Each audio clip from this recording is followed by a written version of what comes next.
হযরতে তালহা রাদিয়াল্লাহু তাআলা আনহু তিনি মাঠে গিয়েছেন কাজ করার জন্য, বাগানে মাঠে কিছুর জন্য গিয়েছেন। সকালে গিয়েছেন, সন্ধ্যায় বাড়িতে ফিরবেন। তিনি যখন বাড়ি থেকে বেরিয়ে যাচ্ছিলেন, তার সন্তান অসুস্থতার ভিতরে পড়েছিল। বাপ চলে গেছে হযরতে তালহা রাদিয়াল্লাহু তাআলা আনহু, সকালে বেরিয়ে গেছেন ফজরের নামাজ পড়ে,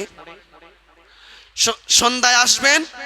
এদিকে দুপুর হতে না হতে তার সন্তান ইন্তেকাল করেছেন।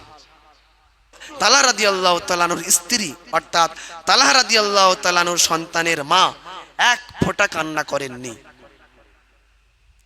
সন্তানকে গোসল দিয়ে যেখানে সে মৃত্যুবরণ করেছে, ইন্তেকাল করেছে, সেখান থেকে তুলে পাক পবিত্র করে গোলাপ পানি কর্পূর দিয়ে গরম পানি দিয়ে গোসল করিয়ে ভালো জায়গায় শুইয়ে রেখে কাফনে কাপড় সুন্দরভাবে ব্যবস্থা করে রেখেছে।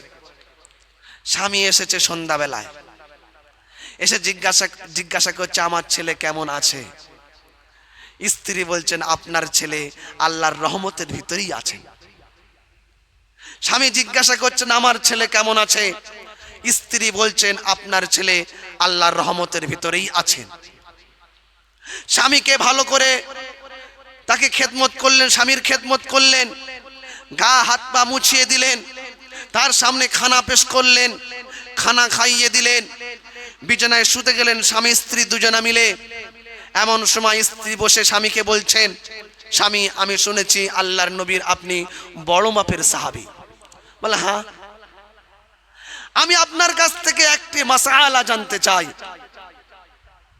কোন মানুষ যদি আপনার কাছে কিছু আমানত রাখে, সেই আমানতের মালটা যিনি রেখেছিলেন সে যদি চায়, আপনি তার মাল ফিরিয়ে দেবেন কি দেবেন না? স্বামী তখন বলছেন এটা কোনো জিজ্ঞাসার বিষয় হলো?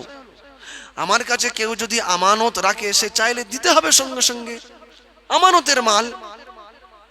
স্ত্রী তখন বলছেন স্বামী আল্লাহ আমাদের কাছে একটা আমানত রেখেছিল, সম্পদ রেখেছিল, আল্লাহ সেই আমানতটা চেয়েছে তুমি ফিরিয়ে দেবে কি দেবে না। স্বামী তখন বলছেন আল্লাহ যদি, স্বামী এখনো কিছু বুঝতে পারেননি, আল্লাহ যদি আমাদের কাছে কিছু আমানত রাখে আর আল্লাহ চাইবে ফিরিয়ে দেবো না, এই হিম্মত কি কারো থাকতে পারে? স্বামী তখন বলছেন, স্ত্রী তখন বলছেন ওগো স্বামী, আল্লাহ আমাদের কাছে একটা সন্তান আমানত হিসাবে রেখেছিলেন, সেই সন্তান দুপুর বেলা হতে না হতে ইন্তেকাল করেছে, আল্লাহর আমানত আল্লাহ নিয়ে নিয়েছেন, এতে আপনি খুশি না বেজার? স্বামী তখন টপ টপ করে কাঁদছে, স্ত্রী এতক্ষণ কাঁদেনি, এবারে কাঁদছে। আল্লাহ তুমি আমানত দিয়েছিলে, তাই সে আমানতটা হেফাজত করে রেখেছিলাম, তুমি চেয়েছো আমানত তাই তোমাকে ফিরিয়ে দিলাম, কোনো অভিযোগ, কোনো আফসোস, কোনো কষ্ট নেই।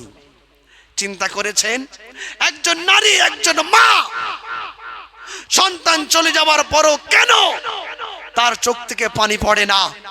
তার কি দিলের, তার কি শরীরের ভিতরে দিল নেই? তার কি কলিজা নেই?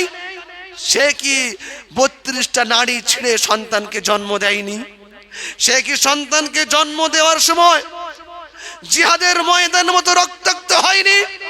সব হয়েছিল, কিন্তু সে জেনেছিল সন্তানের আগে আমার আল্লাহ, সন্তানের আগে আমার নবীর আদর্শ, আল্লাহর সম্পদ আমার কাছে দিয়েছিল, আমি মহব্বত ভরিয়ে রেখেছিলাম। আল্লাহর সম্পদ কেড়ে নিচ্ছে, কষ্ট হলো, চোখ থেকে পানি ফেললে হবে না, আমার সম্পদ আমি আল্লাহর ব্যাংকে জমা রেখে দিলাম।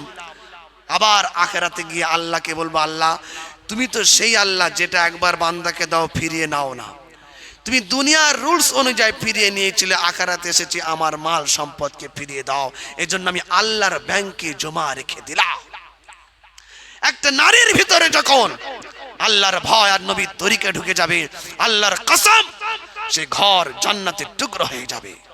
আমাদের বাড়ির মেয়েরা না শরীয়ত বোঝে, না দ্বীন বোঝে, না ইসলাম বোঝে, না কোরআন বোঝে, না আমরা তার স্বামী হিসাবে, অভিভাবক হিসাবে, গার্জিয়ান হিসাবে না তার কোরআন বুঝিয়েছি, না শরীয়ত বুঝিয়েছি, না ইসলাম বুঝিয়েছি, না কোরআন বুঝিয়েছি।